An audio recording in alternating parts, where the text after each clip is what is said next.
V S അച്യുതാനന്ദൻ്റെ അന്ത്യയാത്ര ആരംഭിക്കുന്നത് SUT ആശുപത്രിയിൽ നിന്നാണ്. അതിനുള്ള ക്രമീകരണങ്ങളെല്ലാം തയ്യാറായി കഴിഞ്ഞു. പോലീസ് അവരുടെ സജ്ജീകരണങ്ങളെല്ലാം ഒരുക്കിയിട്ടുണ്ട്. ഇവിടെ ഇപ്പോൾ ഞാൻ നിൽക്കുന്നത് ഈ ആശുപത്രിയുടെ എമർജൻസി എക്സിറ്റിലാണ്. ഇവിടെയാണ് മുഖ്യമന്ത്രി പിണറായി വിജയൻ പുറത്തേക്ക് വരും എന്ന് പ്രതീക്ഷിക്കുന്നത്.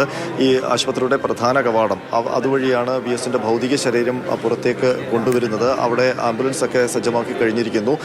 വലിയ തോതിൽ പാർട്ടി പ്രവർത്തകരും VSനെ സ്നേഹിക്കുന്നവരും VSനെ ഇഷ്ടപ്പെടുന്നവരുമൊക്കെ ഈ തിരുവനന്തപുരത്തുള്ള നഗരത്തിലുള്ളവരൊക്കെ ഇപ്പോൾ ഈ ആശുപത്രിയിലേക്ക് എത്തിച്ചേർന്നിട്ടുണ്ട്. കൂടുതൽ ആളുകൾ AKG പഠന ഗവേഷണ കേന്ദ്രത്തിലേക്ക് പോവുകയും ചെയ്യും. പക്ഷേ VSുമായുള്ള ഈ ആംബുലൻസ് ഇവിടെ നിന്ന് പുറപ്പെടുമ്പോൾ അതിന് അകമ്പടി നൽകാൻ നൂറുകണക്കിന് പാർട്ടി പ്രവർത്തകരും VSൻ്റെ നേരത്തെ VSനെ നെഞ്ചിലേറ്റിയ മനുഷ്യരും ഉണ്ടാകും എന്നുള്ള കാര്യം ഉറപ്പാണ്. കാരണം അത്രത്തോളം ആളുകൾ ഈ ആശുപത്രിക്ക് മുൻപിൽ എത്തിയിട്ടുണ്ട്. വളരെ വികാരവായ്പോടെയാണ് ആൾക്കാരൊക്കെ നിൽക്കുന്നത്. ഒരു വികാരനിർഭരമായ യാത്രയയപ്പ് VS അച്യുതാനന്ദന് ഉണ്ടാകും എന്നുള്ള കാര്യം ഉറപ്പാണ്. കാരണം ഒരു ചരിത്രമാണ് തിരുവനന്തപുരത്ത് നിന്ന് ആലപ്പുഴയിലേക്ക് പോകുന്നത്. ആ ആലപ്പുഴയുടെ മണ്ണിൽ നിന്ന് ഒരു കാലത്ത് തിരുവനന്തപുരത്തെ രാജഭരണത്തിനെതിരെ ഗർജിച്ച ഒരു മനുഷ്യനാണ്.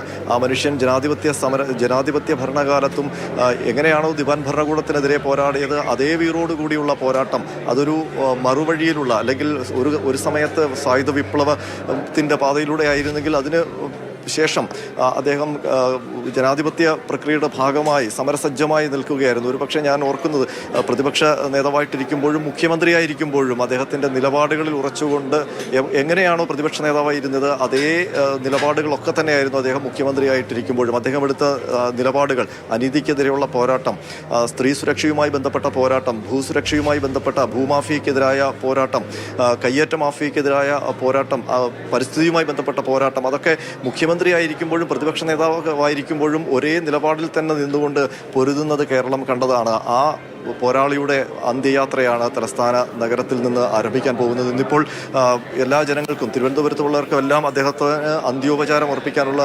സൗകര്യം ഇന്നിപ്പോൾ AKG പഠന ഗവേഷണ കേന്ദ്രത്തിലുണ്ട്.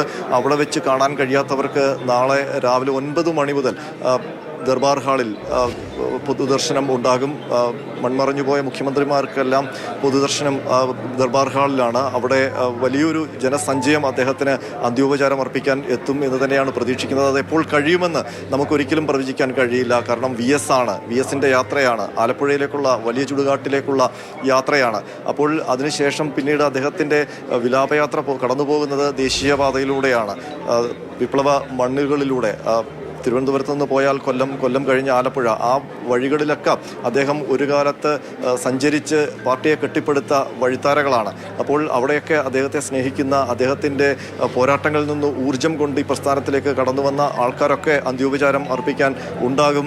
നേരത്തെ പാർട്ടി സെക്രട്ടറി MV ഗോവിന്ദൻ പറഞ്ഞത് വലിയ അദ്ദേഹത്തിന് അന്ത്യോപചാരം അർപ്പിക്കാൻ ഒരുപാട് സഖാക്കൾ അവിടെ എത്തും എന്നുള്ളതാണ്. അവർക്ക് ഓരോരുത്തർക്കും അദ്ദേഹത്തിന് അന്ത്യോപചാരം അർപ്പിക്കാനുള്ള സജ്ജീകരണങ്ങളായ യാത്രയിലുടനീളം ഉണ്ടാകും. അപ്പോൾ നമുക്കറിയാം എത്രത്തോളം സമയമെടുക്കും ആലപ്പുഴയിൽ എത്താൻ എന്നുള്ള കാര്യം. നാളെ വൈകിട്ട് ആലപ്പുഴയിൽ എത്തിയാൽ അവിടെ വീട്ടിലാണ്. അത് കഴിഞ്ഞ് പിറ്റേ ദിവസം പാർട്ടി ഓഫീസിൽ പൊതുദർശനമുണ്ട്. അതിനുശേഷം വൈകുന്നേരത്തോടു കൂടിയാകും സംസ്കാര ചടങ്ങുകൾ ആരംഭിക്കുന്നത്. ഏതായാലും അതുവരെ ഒരു സുദീർഘമായ യാത്ര, VS അച്യുതാനന്ദൻ്റെ ഒരു അന്ത്യയാത്ര. കേരളം അദ്ദേഹത്തിന് അന്ത്യോപചാരം അർപ്പിക്കാനുള്ള എല്ലാ സൗകര്യങ്ങളും സർക്കാരും പോലീസുമൊക്കെ ഇവിടെ ഒരുക്കിയിരിക്കുന്നു.